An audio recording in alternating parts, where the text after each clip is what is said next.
Bonjour à toutes et à tous, pour ceux qui peuvent nous voir sur les réseaux sociaux. Je me présente, Delphine Poggioli, je gère une société qui s'appelle Agilitae et je suis ravie d'être avec vous aujourd'hui pour vous parler de reconversion, mais surtout, en gros, par où je commence. Donc, dans l'idée, c'est qu'on puisse découvrir ensemble comment on va avancer dans ces méandres extraordinaires de la reconversion professionnelle féminine. Je suis certaine que vous vous êtes déjà dit « Oh là là, que je me sens pas bien dans ce job ». En réunion, de vous poser la question, de vous dire « Mais qu'est-ce que je fais là ?» De vous dire « Je comprends rien à ce que la personne en face est en train de me raconter. Je comprenais il y a 10 minutes, c'est fini, je ne comprends plus. » Et je pense définitivement que je vais arrêter ce job. Je suis même persuadée qu'un jour, vous êtes allé dans un emploi en vous disant « Je sens quelque chose de bizarre au niveau du ventre et c'est pas top. » C'est ce qu'on a mis dans le sens la boule au ventre. Et puis, des fois, on peut aussi se dire « Tiens, je suis dans un job où je suis à la limite de la légalité parce que ce qu'on me demande, c'est border. » Eh bien, si vous avez été à un moment donné dans ce cas-là, vous êtes dans le bon atelier, on va pouvoir en parler. Dans l'idée, c'est qu'effectivement, on revienne un peu sur ce qu'est le travail. Alors, petite minute culture chez Agilitae, est-ce que vous saviez que le travail, à l'origine, c'était employé comme un peu un outil de torture pour des animaux ? Ouais, enfin, le tripalium en l'occurrence. C'était un objet qui permettait de maintenir les animaux pour les ferrer. Charmant, hein, vraiment très très très sympa. Donc il faut aussi savoir que souvent on associe le travail à une notion de douleur. Je vais au travail et hop là, elle était après. Ah non, c'est ça. Je vais au travail je vais au travail pour me faire plaisir, mais c'est possible que je me dise tiens, ce que je fais, ça me plaît moyen. Peut-être que c'est pas le bon métier pour vous. Ou alors, vous vous dites, est-ce que c'est vraiment l'environnement dans lequel j'ai envie de travailler ? Est-ce que ça me correspond ? Et là, possiblement, c'est peut-être pas le bon endroit. Des fois, ce sont les deux qui se croisent et qui font que finalement, les planètes ne sont pas alignées. Et c'est important de trouver un bon alignement des planètes dans les projets dans lesquels on a envie d'aller. En l'occurrence, le travail est souvent assimilé à un effort. Je vais au travail et si je ne me sens pas bien, du coup, je vais effectivement sortir de ma zone de confort et je vais rentrer dans un état où je suis plus fatiguée en fait. Ça vous est déjà arrivé, j'imagine. Vous me raconterez ça après. En l'occurrence, l'objectif, c'est de retrouver du plaisir au travail. Se faire du bien en allant tous les jours rencontrer le plaisir au travail. Oui, c'est possible, surtout quand à un moment, on se pose les bonnes questions. Et ça, ça impose peut-être de passer sur des étapes significatives de repositionnement professionnel. Vous savez qu'on passe quand même presque 99 000 heures de son temps au travail. Oui, on passe plus de temps au travail qu'à dormir. Hein. Enfin, ça dépend. Mais en tout cas, pour certains, ça se passe par beaucoup de travail et moins d'heures de sommeil. Moi, je suis plutôt dans ce cas-là, en l'occurrence. Je passe beaucoup de temps dans mon travail. Il se trouve qu'avant d'être chef d'entreprise, j'étais salariée et j'adorais mon travail jusqu'au moment où tout ce qu'on vous a raconté, je l'ai vécu. Et aujourd'hui, je dors moins, mais je m'éclate. Donc, choisissez aussi ce que vous voulez faire. Donc, en l'occurrence, quand vous allez vous poser des questions sur votre développement professionnel, ça va passer par une dimension d'introspection. Et cette introspection, en premier lieu, c'est déjà de vous fixer des objectifs. Qu'est-ce que vous avez vraiment envie de faire ? Est-ce que déjà vous vous êtes posé la question ? Est-ce que vous vous êtes dit ça ne me convient plus et j'ai envie de faire quelque chose, mais finalement quoi ? Et vos objectifs, on va pouvoir les travailler. Alors si vous êtes un peu branché coaching, vous connaissez très bien la méthode SMART. Donc vous allez vous fixer des super objectifs avec des schémas de mesure. Sauf que possiblement, y a des choses qui vont être réalisables et d'autres plus difficilement. Vous allez aussi avoir intérêt à vous mobiliser sur vos motivations parce que concrètement, si c'est pour retourner dans un système où en fait on s'éclate pas, c'est un peu dommage. Donc, intéressez-vous dans ce cas-là à vos motivations. Qu'est-ce qui vous challenge ? Qu'est-ce qui vous anime ? Qu'est-ce qui fait que le matin, vous dites c'est pas grave, cette nuit j'ai dormi que 5 heures, mais aujourd'hui je suis de super bonne humeur et je vais faire quelque chose qui m'anime. Intéressez-vous à ces motivations-là, elles sont vraiment importantes. Et puis, bien entendu, il y a une histoire de contrainte, parce que concrètement, des fois, vous êtes aussi amené à devoir faire un travail, parce que ce travail-là vous permet de vivre et de vous nourrir et de répondre à un schéma de sécurité qui est le vôtre. Et du coup, il y a peut-être des contraintes avec lesquelles il va falloir composer. Il se trouve que moi, je suis maman d'un merveilleux petit garçon qui a 7 ans, eh ben, il y a des trucs que je ne peux plus faire. Donc, je dors moins la nuit, hein, voilà. Et en l'occurrence, ces contraintes-là, elles entrent en ligne de compte et il faut les considérer dans un schéma de repositionnement professionnel. Il ne faut surtout pas oublier les contraintes. C'est celles qui vont vous permettre de vous éclater sur le reste. Et puis finalement, on va aussi regarder dans cette introspection tout ce qui concerne votre parcours. Il y a certainement des activités que vous avez adorées. Il y en a d'autres qui ont été beaucoup plus complexes pour vous et qui vous ont amené à vous dire ça, plus jamais. J'ai une de mes amies, le management, c'est fini. À l'inverse, il y en a d'autres qui vous disent, moi, le management, je ne connais pas, ou telle activité, j'adorerais le faire. Je n'ai pas eu l'opportunité de le faire, mais j'adorerais le faire et j'ai envie d'y aller. Motivation, parcours. Vous avez peut-être des potentiels aussi que vous n'avez jamais réussi à exploiter et pour autant, c'est peut-être l'occasion de le faire. Donc, toute cette introspection va vous aider nécessairement à savoir ce que vous avez envie de faire et à vous positionner sur un projet qui soit moins dans le côté effort, qui soit moins dans le côté travail, mais qui soit plus dans la notion de construction personnelle. Je n'irai pas jusqu'au truc du « il faut absolument être dans un plaisir intense, il faut que ça me transcende ». Non, mais juste déjà de vous sentir aligné avec ce que vous avez envie de faire et ce sera déjà pas mal. Donc, pour vous aider à ça, il y a plusieurs façons d'envisager les choses. On peut du coup faire des spirales. On peut regarder les entreprises qui sont autour de vous. On peut regarder les métiers qui sont susceptibles de vous animer. Et puis on peut regarder aussi les secteurs d'activité. Parce que finalement, l'interrogation qu'on peut avoir, c'est « je fais un job qui me plaît, mais c'est peut-être pas le bon environnement. Hein. » Donc, secteur d'activité, entreprise. Ou alors, l'entreprise me plaît, mais c'est peut-être intéressant que je fasse bouger des choses chez moi pour m'amener vers un autre métier. Et dans ce cas-là, peut-être il faudra envisager de la formation. Il faudra peut-être envisager de faire évoluer votre représentation des choses pour aller vers un mieux qui vous correspondra davantage. Et ça peut déjà être une première piste. Si vous ne vous plaisez pas dans votre travail, regardez les entreprises qui sont autour de vous. Le travail, l'entreprise, deux choses qui vont ensemble et qui finalement peuvent être complètement décorrélées. Donc, ça peut être une première piste pour vous aider à façonner votre réflexion. Et puis, je serais tentée de vous dire que vous pouvez aussi vous faire accompagner parce qu'en l'occurrence, il existe des tas de solutions qui vont vous permettre de réfléchir et d'avancer. Tout seul, on peut aller plus vite. Dans le cadre de l'introspection, je peux vous assurer que accompagner, vous irez plus vite et plus loin. Parce qu'en l'occurrence, quand on s'emploie à faire un bilan de compétences, il y a une personne qui va vous accompagner, vous aider à identifier justement tout ce qu'on a pu voir, vos motivations, vos contraintes, votre parcours, vos aspirations, ce qui fait qu'à un moment donné, vous allez vous sentir à l'aise dans votre prochain projet professionnel et puis vous poser les bonnes questions. Vous savez ce qu'on dit, hein, on sait toujours mieux conseiller les autres que se conseiller soi-même. C'est un peu la situation qui se passe quand on s'emploie à entrer dans un accompagnement. Bilan de compétences, il y a aussi le coaching qui peut vous guider dans votre questionnement et le coaching peut vous amener à une réflexion professionnelle mais peut vous amener aussi à une réflexion plus personnelle et vous aider à davantage vous aligner sur ce qui vous animerait et ce qui ferait que vous êtes bien avec vous-même, ce qui serait déjà pas mal. Il y a aussi ce qu'on appelle chez nous, chez Agilitae, le bilan dynamique managérial. Vous avez besoin de faire le point sur vos fonctions managériales, vous avez envie d'y aller ou à l'inverse, vous vous dites est-ce que c'est vraiment le type de positionnement d'activité dans lequel j'ai envie d'aller. Ce type de bilan peut vous aider justement à faire le point. Vous avez aussi peut-être des questions sur votre repositionnement professionnel d'un point de vue très très opérationnel, à savoir travailler tous vos outils, votre présence sur les réseaux sociaux, votre CV, votre lettre de motivation, faire un CV vidéo, est-ce que vous êtes à l'aise devant la caméra? Alors qu'aujourd'hui, c'est beaucoup dans cette dimension-là qu'il faut aller. Typiquement, vous avez peut-être besoin d'être accompagné sur des sujets très opérationnels. C'est peut-être le coaching emploi qui fera la différence pour vous.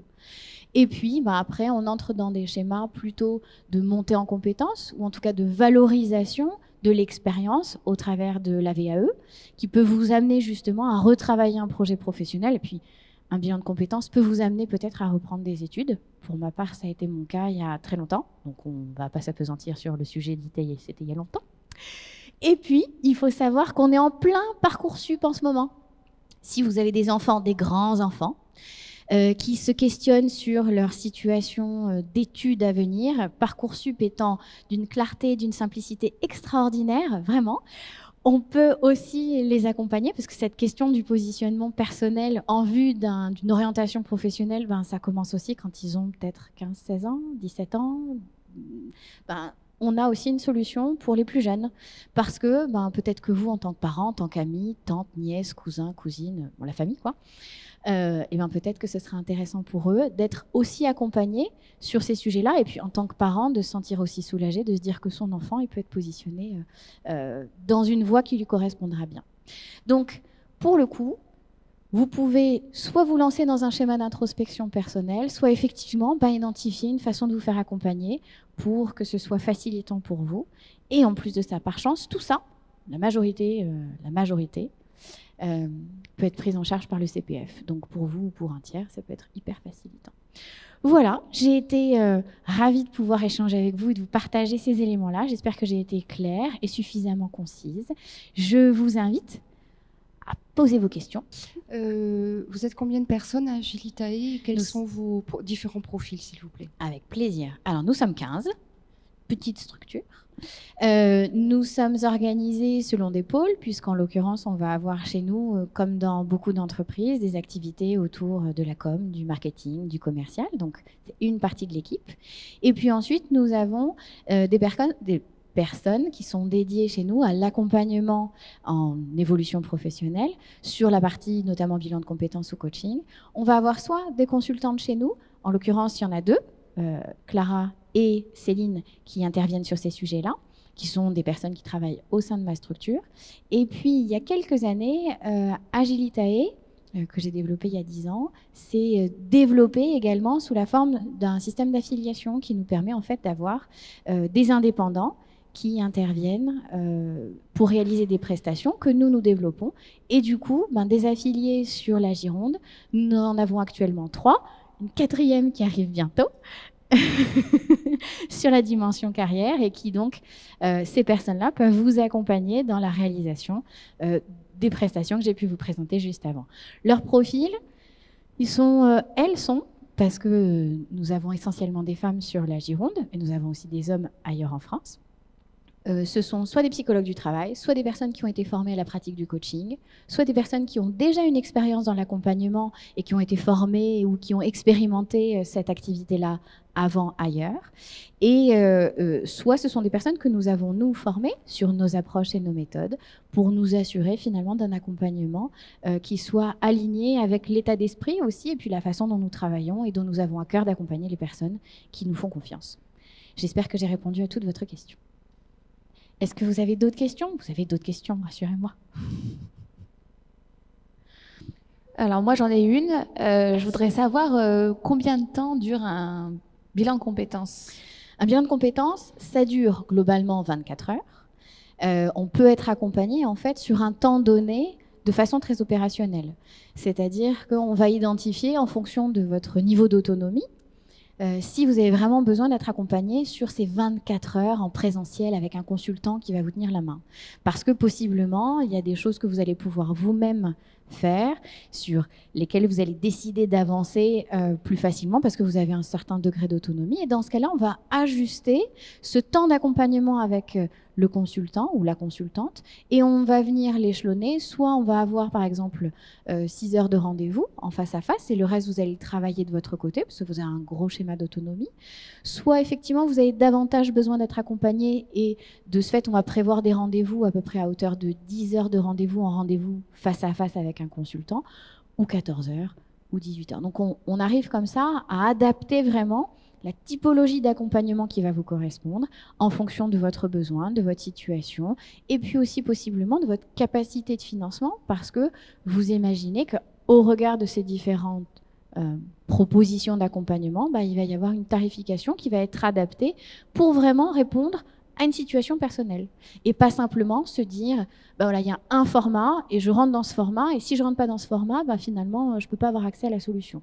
Chez nous, chez Agilitae, on a vraiment à cœur d'accompagner de façon personnalisée les personnes qui ont besoin d'un bilan de compétences ou d'un coaching ou d'une... alors, pour la VAE, on va se retrouver exactement dans cette même démarche-là. C'est-à-dire qu'on va adapter, en fonction de la situation et du projet, l'accompagnement qu'on va mettre en œuvre en fonction du projet.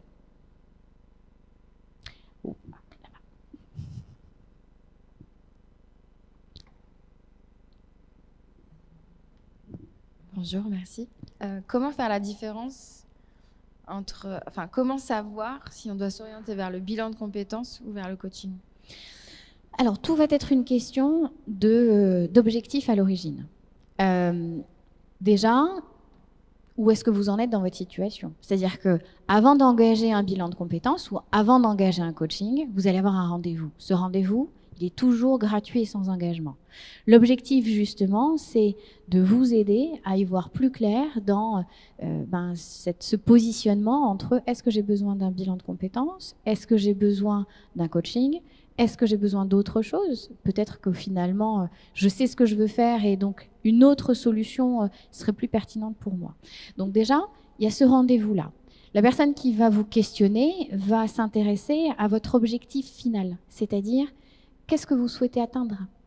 Et en fonction de cet objectif, forcément, on va identifier qu'il peut y avoir un canal ou un autre. Si c'est plus identifier un positionnement professionnel, un repositionnement au niveau du travail et au niveau des compétences, eh bien, il y a des chances que ce soit un bilan de compétences. Si c'est plutôt un questionnement relatif à vous, dans votre posture ou dans la réflexion, dans un sentiment plus personnel, on va dire, à ce moment-là, peut-être que ce serait davantage un coaching.